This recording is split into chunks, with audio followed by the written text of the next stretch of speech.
Are you exploiting your guests? Or are you like I get accused of exploiting the Hells Angels, and are you exploiting the streets? Or are you documenting the streets?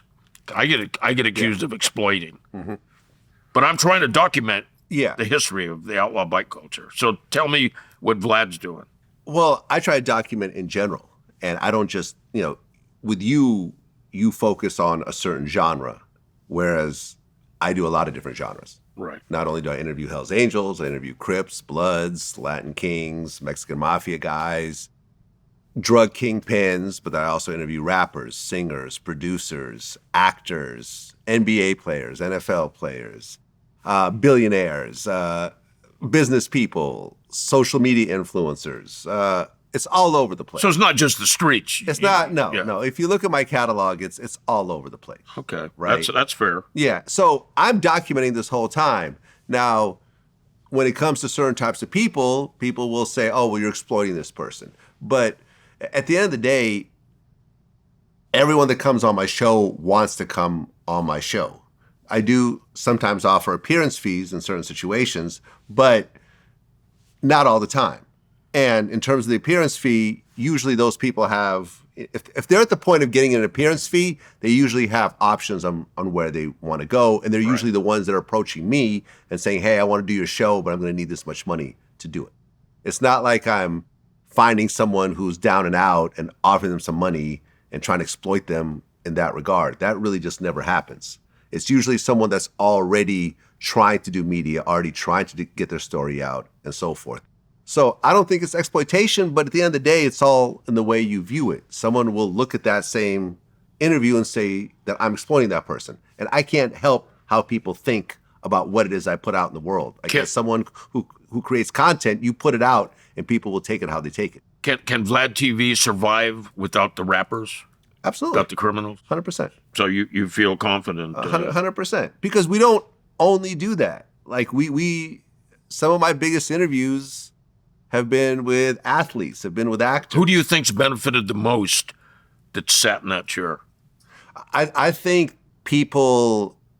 comedians have really benefited. And who would that be? Would you name one? TK Kirkland, Aries Spears. Those are two that just, off the top of my head, that I've seen their careers grow significantly after doing my show on a regular basis. TK Kirkland says it all the time. He said that Vlad TV was a pivot for him. Once he did that, a lot more people started to book him and so forth. Aries Spears, been doing my show for a couple of years, but recently his stuff's, the stuff that we put together, just started going super viral on TikTok. It was just one of those things that just happened. And suddenly his bookings are huge. He's everywhere. He's in Saudi Arabia doing that big comedy festival where he said he got paid more than he's ever been paid. He's flying first class on Emirates and so forth. And, moments like that are cool to me because I'm like, this is great. Like someone who is on my show and we're creating great content together, they're also benefiting outside of the show. And to me, that's a win-win situation. Right. Do you, I think I've heard some allegations that people see this as an interrogation room. It's a new interrogation room. Sure. And how do you feel about that? How do you respond? Well, I do serious interviews.